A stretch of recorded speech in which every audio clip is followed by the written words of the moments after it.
Welcome everyone to the first event of this academic year for the Copernicus Center for Polish Studies. My name is Geneviève Zubrzycki. I'm Professor of Sociology and Director of CCPS. We're extremely excited to start this new academic year on Zoom still this year because of the ongoing pandemic. And we have planned an exciting series of events, most of them on Zoom, to allow the maximum number of people to attend. But we wanted those events to be a little bit more dynamic, a little bit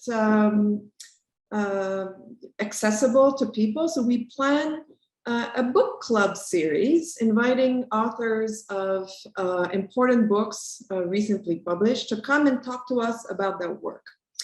And this year, we're really excited to inaugurate this academic year with Bill Johnston, who recently published a new translation of Pan Tadeusz, Poland's most canonical piece of literature.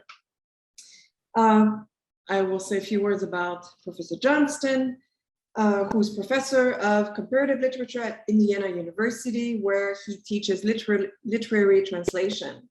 He's a prolific translator, bringing to the Anglophone world the works of Julia Fiedorczuk, Tadeusz Różewicz, Magdalena Tuli, Andrzej Stasiuk, Jerzy Pilch, also, as well as Wiesław Myśliwski and Tomasz Wróżycki. And he's not only prolific, he's extremely talented, and he has won several awards for his translation. So, for example, his translation of Myśliwski's novel Stone Upon Stone won the prestigious PEN Translation Prize, as well as the Best Translated Book Award, and his translation of Tomasz Różycki's 12 Stations received the Fountain Translation Award. Johnston, translation of Adam Mickiewicz's epic poem Pan Tadeusz, also won the 2019 National Translation Award in Poetry and the 2019 At-Seal Translation Prize. Professor Johnston's work has been recognized by fellowships from the National Endowment for the Arts twice, the Guggenheim Foundation, and the NEH, the National Endowment for the Humanities. And he joins us today from sunny Marseille, where he's spending the year translating another Polish classic, Maria Dąbrowska's Noce i Dnie, Nights and Days. So we're especially happy to have you here in rainy Ann Arbor today, and very excited to hear you speak about your latest published translation of Pan Tadeusz. Bill, welcome to Michigan. Thank you very much. Thank you for the invitation. Thanks to you and to Gosia and Liz with the organization. And I'm just sorry not to be with you. I wouldn't mind a bit of rain right now, to be honest. Well, we didn't have any rain for the whole summer almost, and now it's when it rains, it pours. And I should say also that we had invited Bill to come present the translation of Pan Tadeusz, and I proudly have my own copy here. I think you were supposed to come and be in Ann Arbor with us. I think it was April 2020, and so that was cut short by what we know now as the COVID-19 pandemic. Yes, so, unfortunately. Yes, so I thought at first it might be nice to hear you actually recite a passage from your translations of Pan Tadeusz. So would you like to do this for us? Sure, yeah, it won't be recitation. I don't have this by heart, but I'll read.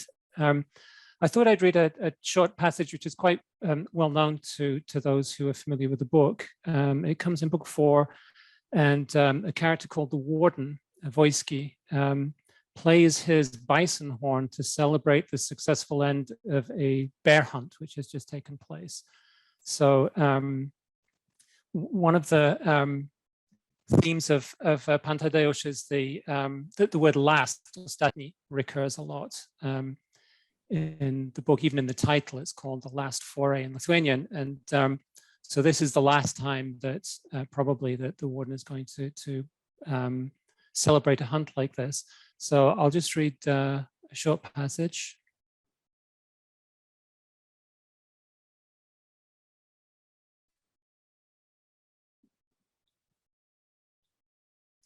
The warden now took his bison horn, which hung, mottled, curled like a snake and just as long from a leather strap. With both his hands, he then lifted it to his lips and, stomach pulled in, cheeks bulging, eyes half closed and turning red, he filled the horn with all the spirit he had. It sounded. With unbroken breath, he played. The echoing music filled the forest. Awed by the purity, the curious harmony, the power, the hunters listened silently for one more time. They witnessed the old man sharing the gift for which he'd once been known. He filled woods with life. His instrument seemed to send in the hounds to start the hunt. His song recapped the day's brief history. First came the bugler's urgent reveille, then whines and yelps, the noises of the hounds with gunshots here and there, harsh, thunderous sounds. He paused, the horn still in his hands. It sounded as if still played, though echoes alone rebounded. He blew again. The horn changed shape, you'd think. Between his lips, it seemed to swell and shrink, copying the sounds of different beasts, now lengthening into a wolf's neck with its howl, now strengthening into a bear's broad, roaring throat, while here a bison's bellow rent the forest air. He paused, the horn still in his hands. It sounded as if still played, though echoes alone rebounded. Hearing the marvelous song, the tall trees each repeated it, oak to oak and beech to beech. Again he blew, as if one horn contained 100 more. From hunter, beast, and hound, fear and rage crashed. Then, raising the horn up high, he played a triumphal anthem to the sky.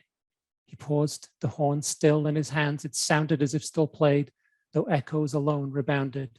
There were as many horns as there were trees, relayed as if by endless choruses. The sounds went on, growing quieter, ever more consummate, ever more pure, until they faded where the sky began. The warden removed his hands, letting the horn swing on its strap. He spread his arms out wide and stood there, eyes aglow, preoccupied, face raised as if inspired, listening intently to where the final notes were fading gently. Meanwhile, on every side, there were ovations, resounding cheers, shouted congratulations. Wow, thank you. That's wonderful. And I think it's going to start us on a very rich conversation. But before we get to issues of translation, I'd like to start with a very basic question, an important one, and I'm sure that the answer is not that easy. So why translate Pan Tadeusz now? And what did you think a new translation would bring to the English speaking world that others had not and could not, perhaps? And why did you think now was the moment for, to take a new look at this classical work?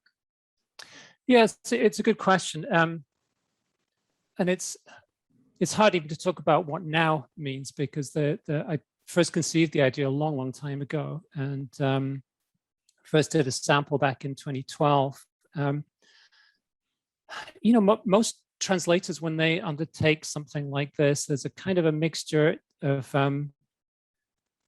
sort of selfishness on the one hand, and something a little more altruistic on the other. The selfish part is that I like a challenge, and I love that. I've always loved this book, and I was kind of curious to know whether it could go into English, whether I could feel the voice, get the right rhythm, the diction, the voices of the characters, the play of different emotions.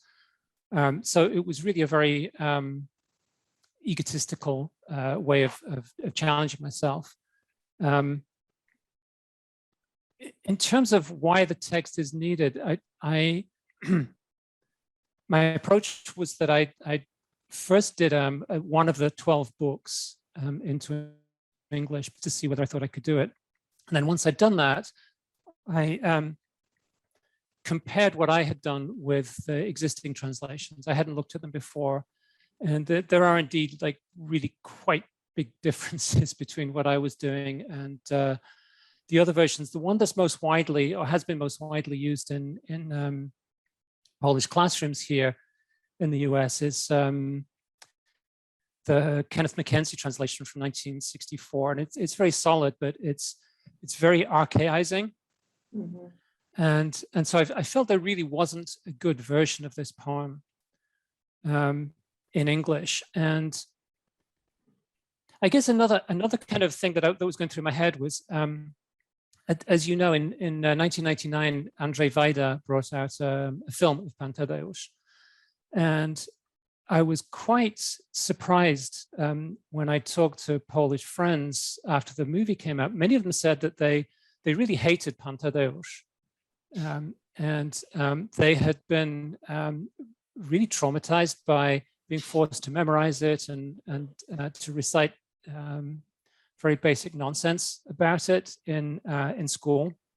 And the movie brought it back to life for them and made them realize what a wonderful poem it is. And many of my friends went back and reread Pan Tadeusz at that point and discovered that indeed it's very fresh. It's very very different from other poems, other work by Mickiewicz. You know, when it came out, somebody said one of the responses was that it was the poem was too common in a way. It wasn't exalted enough. And even Mickiewicz himself said, "I wish I'd written it like half a tone higher." Mm-hmm. But he didn't. He wrote this thing which is extremely accessible and frankly kind of fun and filled with humor and so on. So I think I also felt that of all of the standard Polish classical texts, this one was really one of the ones that was most accessible. And that was also one of the reasons I was very glad that it was brought out by Archipelago Books. It's not a scholarly edition. It's a book which is even physically is designed to be read by ordinary readers who are curious. So sorry, that's kind of a long response to no, a that's question. interesting because you brought up several issues.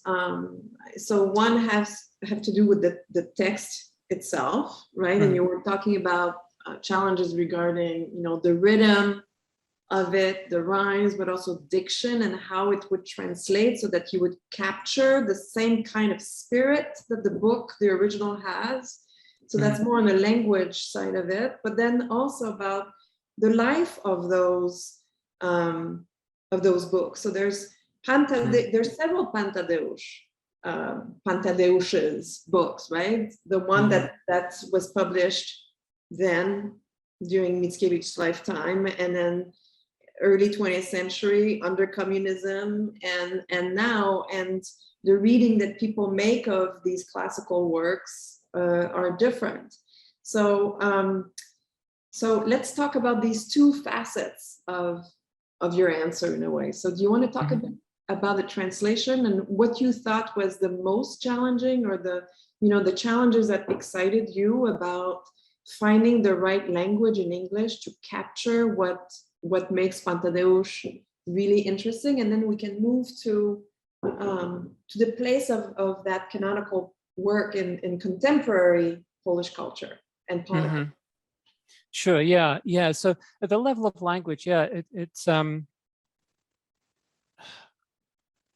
was really important to me to translate something that flows well, that reads well, and where you're not tripping over inverted word order, which was really, that was one of the problems of the earlier translations, that they, even though the two best known translations were made in the early 1960s, they both tried to sound as if they were contemporaneous with Mickiewicz. So it was sort of echoing a Byronic or kind of Keatsian language. And I really wanted to get away from that and write something that was where there was no inverted word order, there were no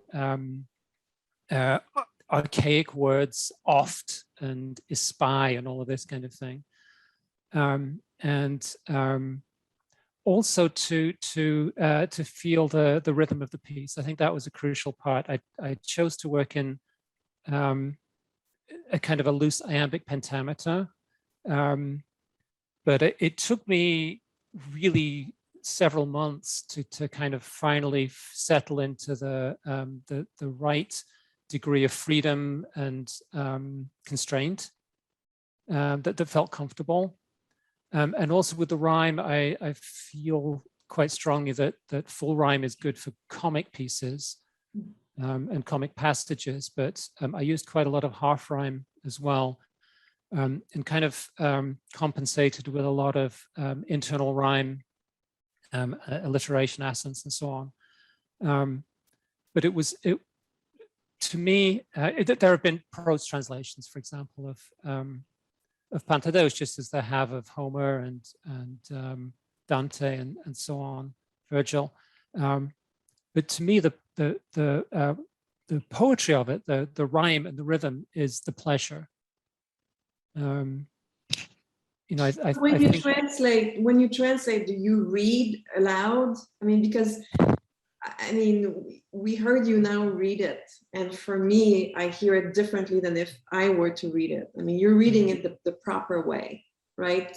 So I would imagine that when you're translating it, you're also speaking it to hear the musicality and the rhythm, which is different than the original, but you have to find your own musicality in the English text, right? Or not? Yes, that's definitely true. And I don't think there's a right way to read it. I hope that the text, the translation that I made, can be read by many people. And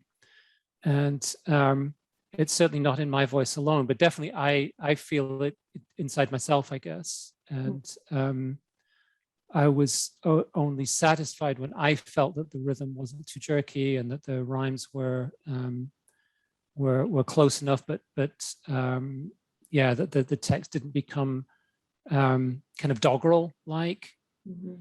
So yes, it was making something which is where there's a very profound aesthetic pleasure in the experience of reading, is, I think, really crucial to epic poetry like this. Not only epic poetry, but I realized recently it's one of the things in musical theater.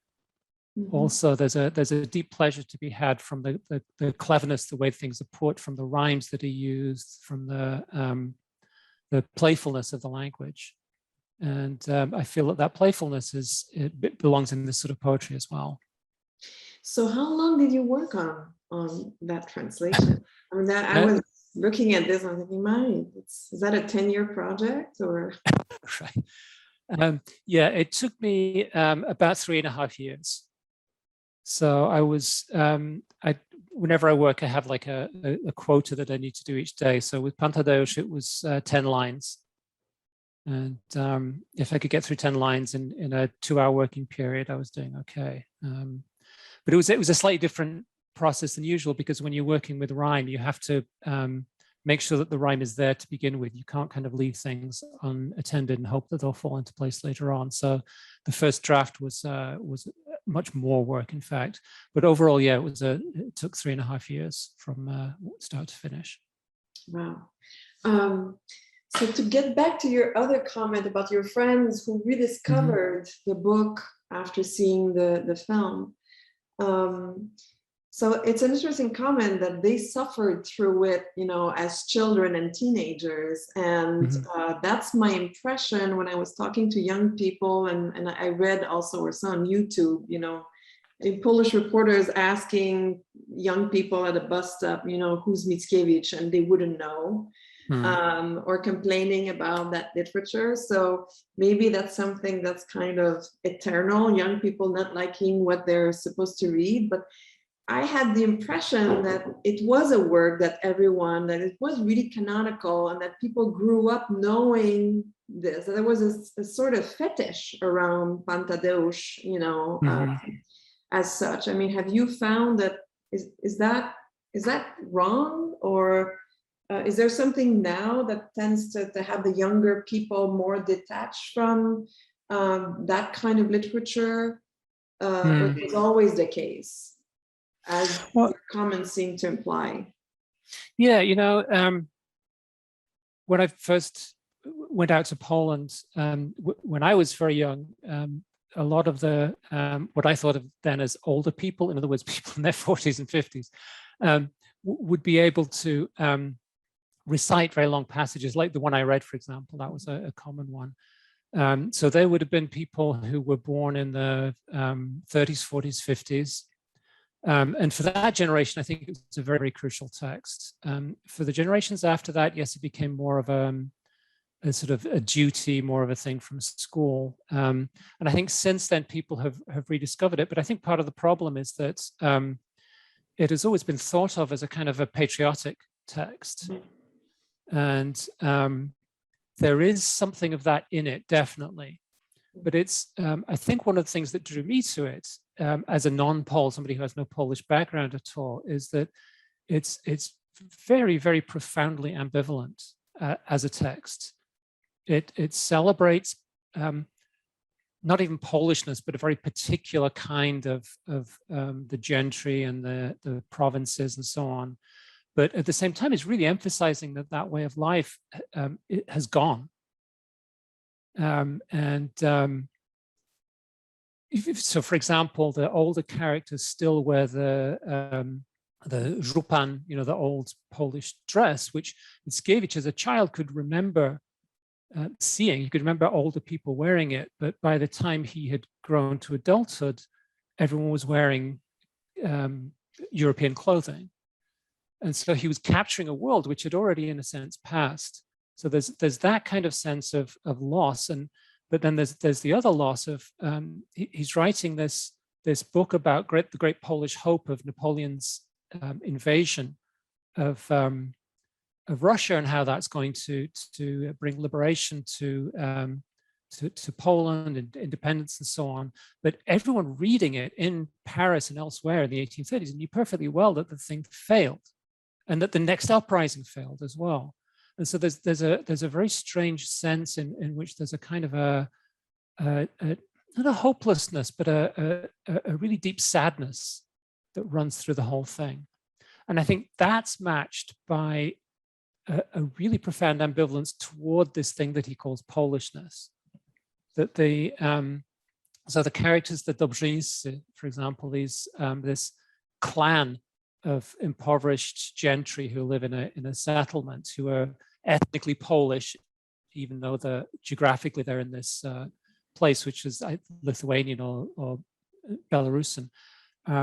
They're not very nice people by and large. They're violent. They're resentful. They're easily stirred to anger and to fighting. They harbor grudges. They kill. And it seems to me that Mickiewicz was, at the same time as celebrating some aspects of Polishness, was also lamenting others. And that's one thing that makes it such a great poem, but it also makes it a really a poem in which there's a lot of sadness, a lot of ambivalence toward political and cultural identity. And I think that's been kind of glossed over by certain generations. And certainly at present with the current government, I think there's very much a move to reclaim a patriotic image of the national literature. And I should tell you, this is not something that I've been making public, but I actually received a letter of congratulation from President Duda for my translation of Pan Tadeusz. And I feel extremely embarrassed about this, because at the one level, it's really nice to get a letter from the national president, but that particular president, not quite so much. I hope he's not listening. Even now, I think texts like Pan Tadeusz and many others are a ground of contestation.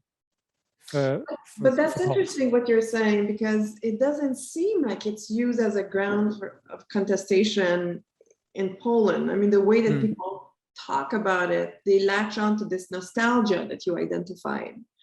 right? It's the first verses also, right? It's all about nostalgia. And then from the perspective of the characters, this kind of utopia of Poland becoming independent again or something, you know, so, and perhaps, you know, there's a flattening of the work that happens in the transmission also of the story that makes it perhaps easier than to appropriate for political purposes or for this kind of national socialization of people.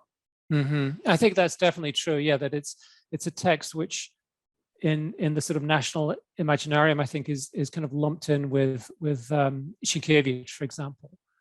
You mentioned when we were talking a bit earlier that the official launch of your book was at the Pan Tadeusz Museum in Wrocław. Right. And that's a very interesting museum because it's a museum about the book where the sacred icon is brought once in a while as if it's the Bible of the nation. Right. School children, you know, a lot of school children visit it. But it serves as a pretext to tell the history of Polishness and the fight for independence all the way through the Round Table and the fall of communism. So I think that it's definitely true that, yeah, that there's a particular take on the book, which is quite broadly common in Poland. But I think I've talked to a lot of literary scholars as well. And I think in the scholarship, the more ambiguous and ambivalent elements of the book are very plain and have been examined. And I think this was also, in a sense, something which I felt that I could bring to the book as an outsider. And I think also my translation was a way of, in a sense, proving to the Poles that their claims about their literature being too hermetic are in fact not true. That outsiders can enter a text like this and actually find things in it which are different than the things that Poles find. And that to me is like a definition of a great work of literature, that different people can read it in ways which are not, which are ambiguous, which can be in different directions. And so I think that was another motivation I had in preparing the translation, was simply to say that non-Poles too, that this book belongs to European literature, not only to Poland and not only to a particular kind of reader. So was the process of translating the book, I would assume, make you discover the text differently, or that you started apprehending the text differently than when you were just a reader of the text? I mean, very definitely, yeah. It's kind of a cliche that translating a book is the closest kind of reading you can do, and but it's a cliche because it's true. I mean, quite just even sort of physically, to spend 3.5 years with a book is longer than most people spend with most books. I think my discovery was really the novelistic aspects of the book. It's always talked of as if it were a poem, an epic, this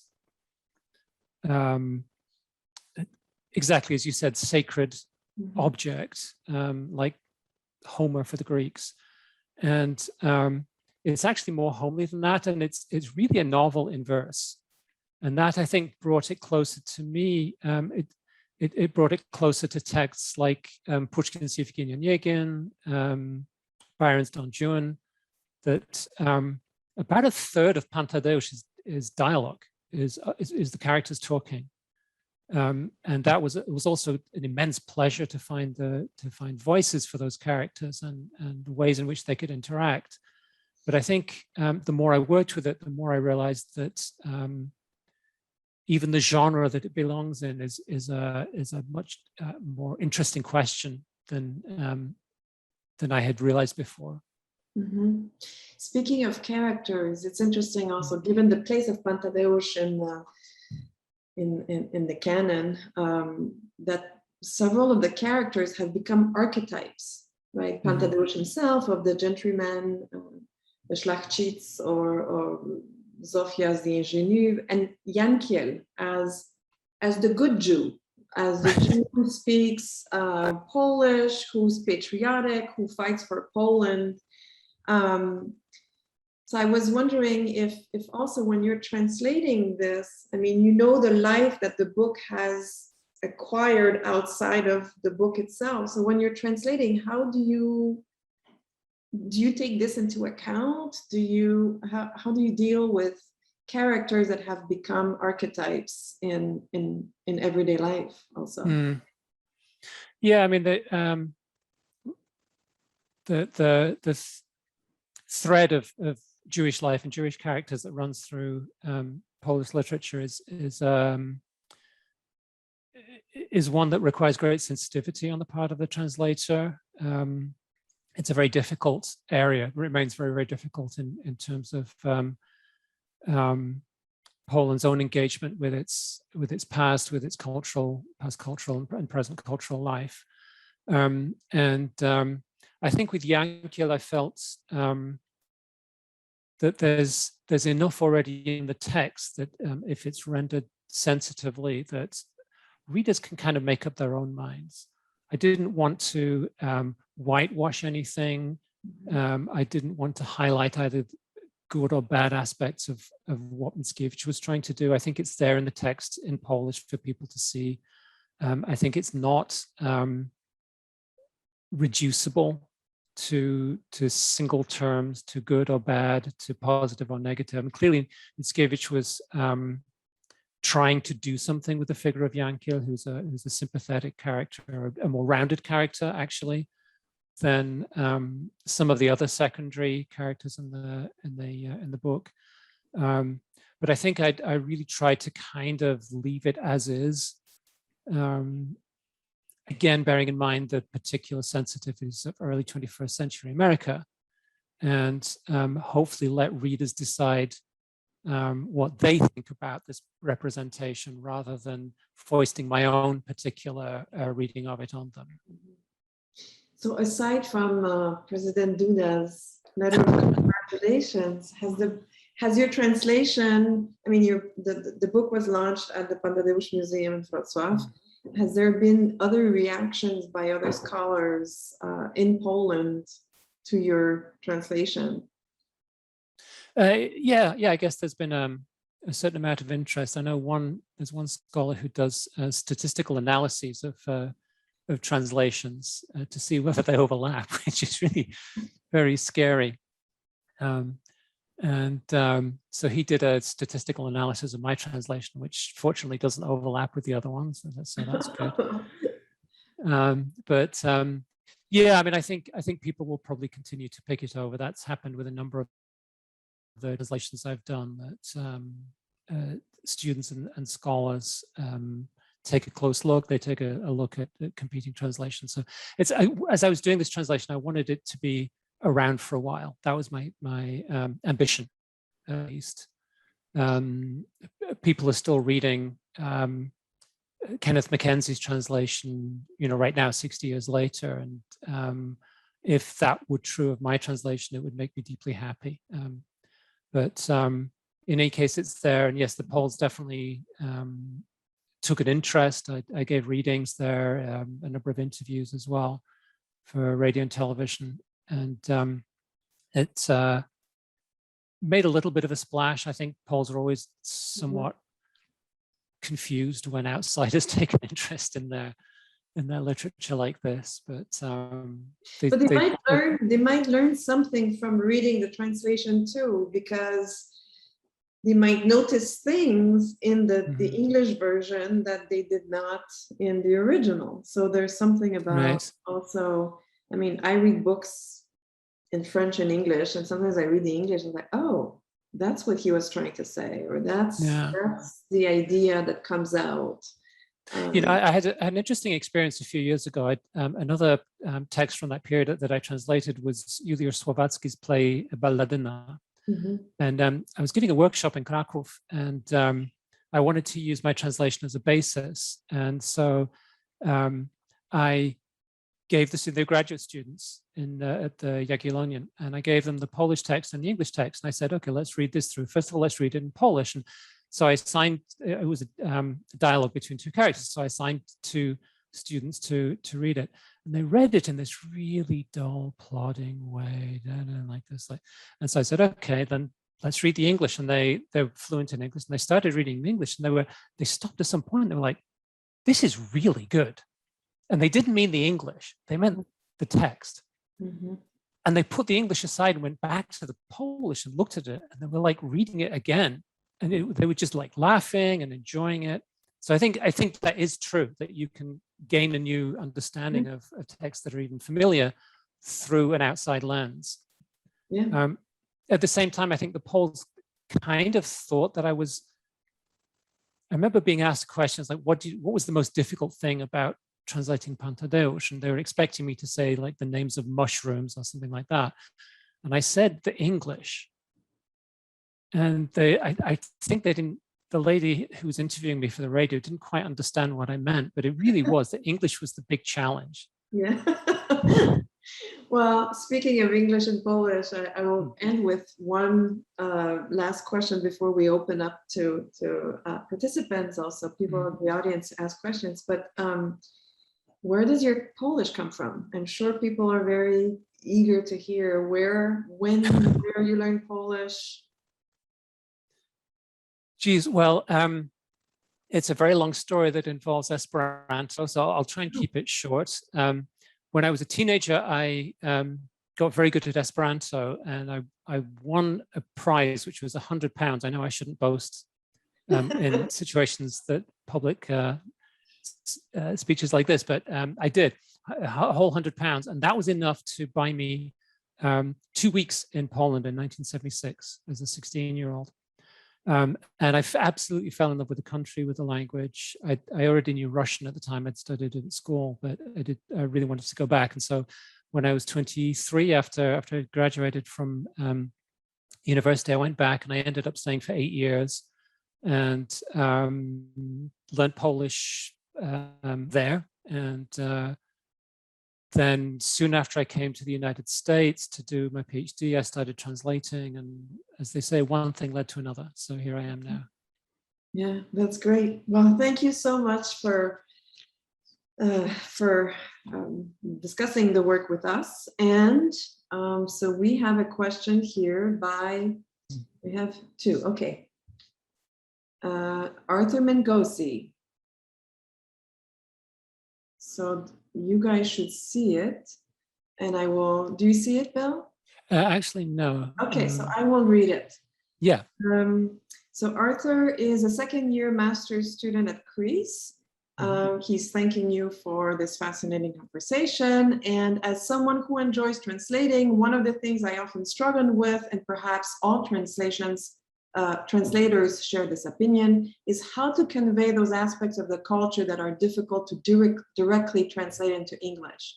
We talked about some, Jupan, or perhaps the mushrooms too, midway through the conversation, but I'm curious to hear of other examples and how you navigated them. Yeah, that's a huge set of issues and problems that I don't honestly think there's one answer. I think each particular cultural problem has to be dealt with on its own terms. So if it's the name of a piece of clothing or a kind of food, then sometimes you can leave it in the original and you can use what's sometimes called a stealth gloss. So you can kind of explain what it is. You can say his żurek soup or something so that people know that it's soup, or however detailed you want to go. Because I think one aspect of translation, which is not sufficiently often talked about, is that people read translations because they're curious about a culture.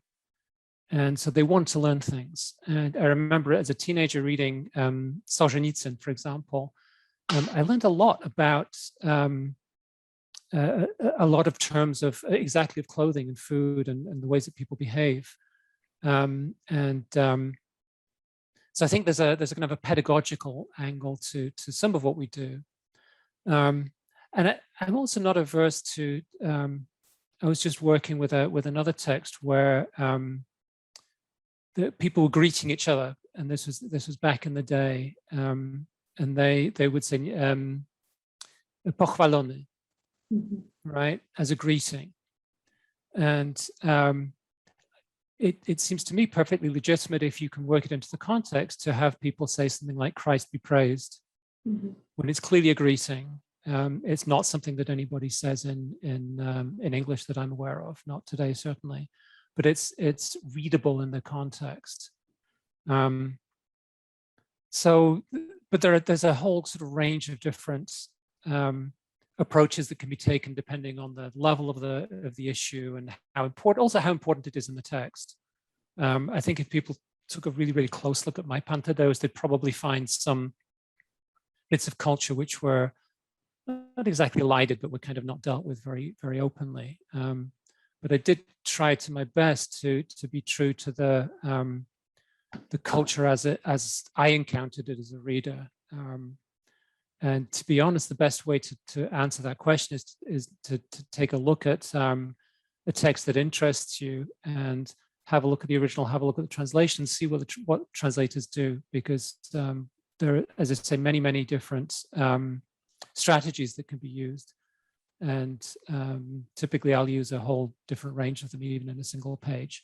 So it's a very complex question. Thank you, Arthur, for that. And I'm sorry to not be able to clear a single answer. We have 3 more questions, and we have a brief comment by Paweł Podorocin from Adam Mickiewicz Institute, who I'm sure you know. Hi, Paweł.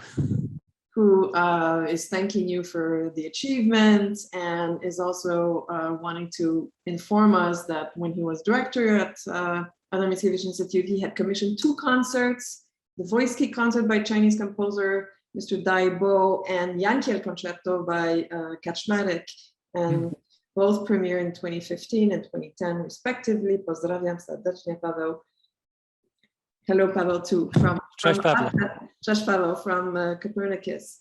And then we have 3 questions, one from Irina Vlasova, and then another one by Ben Peoloff and Piotr Michalowski. I will start with the student's question. She's also an MA student in Greece and Copernicus. She says, as far as I remember, one of the most beautiful features of Pan Tadeusz is the onomatopoeic verbs of movement, which give a temporal, dynamic character to descriptions. Have you had any translation difficulties in this context? And if so, could you please give an example? And perhaps I will lead with Ben's question as well, because he notes that Pan Tadeusz is an impressively, playfully musical text, both in the original and in the translation. Did you find yourself listening to any particular music or hearing its echoes as you were creating the soundscape of the poem in English? Ben is also so poetic, the way that he writes even a simple question or comment. Thank you, Ben. Okay, well, yeah, those are both very interesting questions, very different ones. In terms of onomatopoeia, I'm not entirely sure what Irene is referring to there, but I definitely tried to match Mickiewicz's playfulness with my own where I could, and I think he does have a very strong sense of the drama of language, and so I would suggest once again, if Irene, if you know the particular points in the text where that you're thinking of, then it might be possible to look. But I'm not right now. I can't think of a single example of some kind of onomatopoeic word or phrase in the text. So I'm sorry not to be a bit more helpful there. To answer Ben's question, I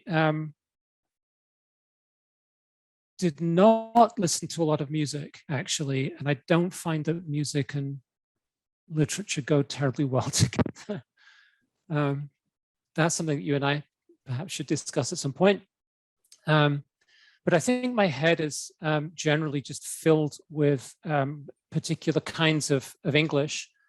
And it would really be invidious to cite particular texts. That I don't think there are particular texts or poets that directly influenced this text, but I was brought up with the music of the poetic music of W.H. Auden and John Betjeman and Tom Gunn, who was a wonderful formalist who, like me, started in England and came to the US.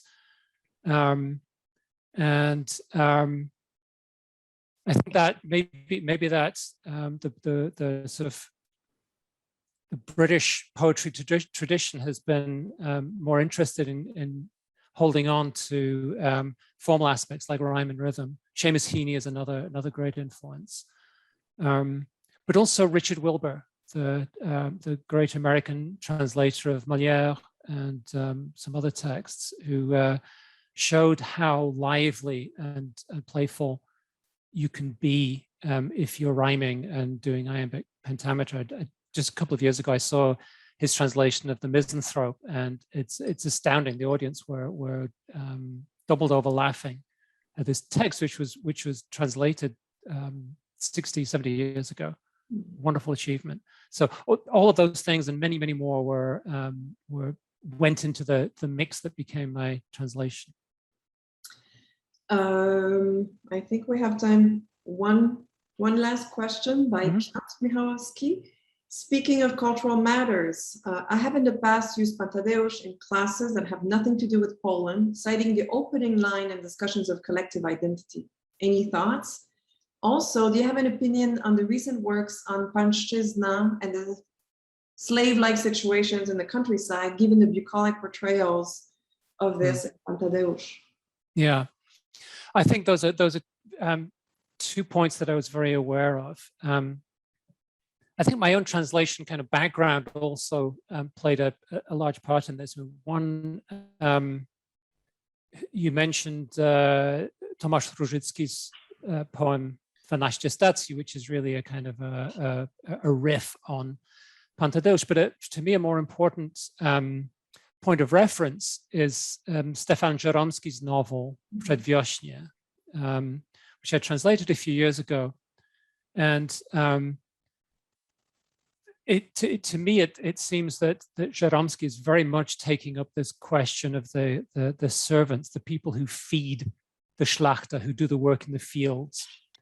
And there's a very, very powerful moment in Przedwiośnie where Cezary, who's this young socialist revolutionary character, is invited out to a country house by his friend Hippolyte, and the country house is really just another little Soplicovo.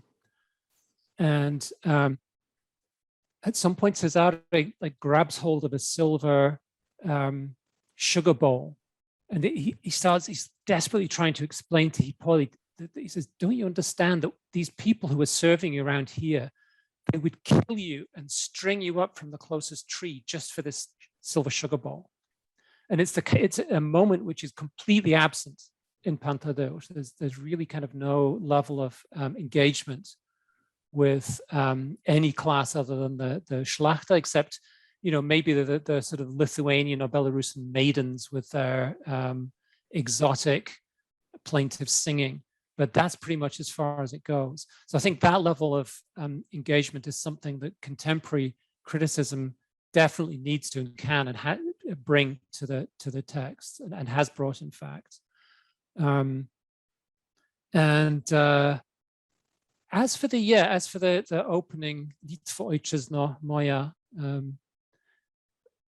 this is again something which I think I found myself emphasizing when I have talked about the book and when I've written about it, that Mickiewicz is writing from actually a very distant, peripheral position, even within the universe of Poland and Polish culture and Polish society, he has footnotes. He writes his own footnotes because he needs to explain to his readers a lot of the points of cultural reference of life in present day, what is now Lithuania and Belarus. And there's a very, I think, unexplored load of multicultural identity within this particular text, which again has been part of this this reaction against thinking of the text as the sort of the Ur-Polish text in terms of Polish identity and history and culture and aspirations and longings and so on. There are many other cultures, and again, the character of Yankiel is important there, but also there's the Russian officer Rykov, who's basically a decent, positively portrayed character, unlike his superior, who's a Russified Pole. So there's a very complex cultural landscape, or identitarian landscape underneath the whole text. And I think it's it's our job in the 21st century to dig into that a little bit. Mm-hmm. I will conclude this by asking one last question that will allow you to plug your next translation. So Rick Valavender, who's the honorary consul, Polish consul in Detroit, is asking, what are your future plans to translate more Polish works? Well, that's a very good question. Thank you for that. My current project right now is the most recent novel by Wiesław Myśliwski, which is called Ucho Igielne, or Needle's Eye. That was brought out in, I think, 2018, if I remember correctly. And after that, I'll be going back to the book that Genevieve mentioned at the beginning, which is Noce I Dnie, The Nights and the Days by Maria Dąbrowska, which is a marvelous novel cycle from the 1930s. I feel as if the 30s have, again, in the American imagination, have been dominated by Schulz and Gombrowicz, these two big, and to a lesser extent, Witkacy, these very oversized male characters. And Dąbrowska's voice is much quieter, much more rural, much more, I think she's much more engaged in relationship and the traditional concerns of the novel, and yet it's also very, very modern text. I've finished part one of the book, and I'll be moving on to translate part two, with the plans hopefully to translate the other two parts as well in the coming future. Well, Bill Johnston, thank you very much for telling us about your translation, Pan Tadeusz, all the way from Marseille. We will leave you to your bouillabaisse tonight. And we hope to host you in person, perhaps then when the translation of Maria Dąbrowska and Noce I Dnie comes out in English. So you'll be our guest again. And in the meantime, I'd like to welcome everyone to our next event, October 27th at noon. We will have Patrice Dąbrowski, who's an associate at the Harvard Ukrainian Research Institute, who will be discussing her book, The Carpathians, Discovering the Highlands of Poland in Ukraine. But before that, also CCPS is a proud co-sponsor and co-organizer of an international conference at the Polin Museum. That's October 3rd till the 7th. The link should be appearing soon. Otherwise, it's on our website. And the title is What's New, What's Next in Polish Jewish Studies. Again, thank you very much, Bill, for joining us. And we hope to see you soon. Thank you very much. Thank you, Genevieve. Thank you to Gosia and Liz. And it was a great pleasure talking.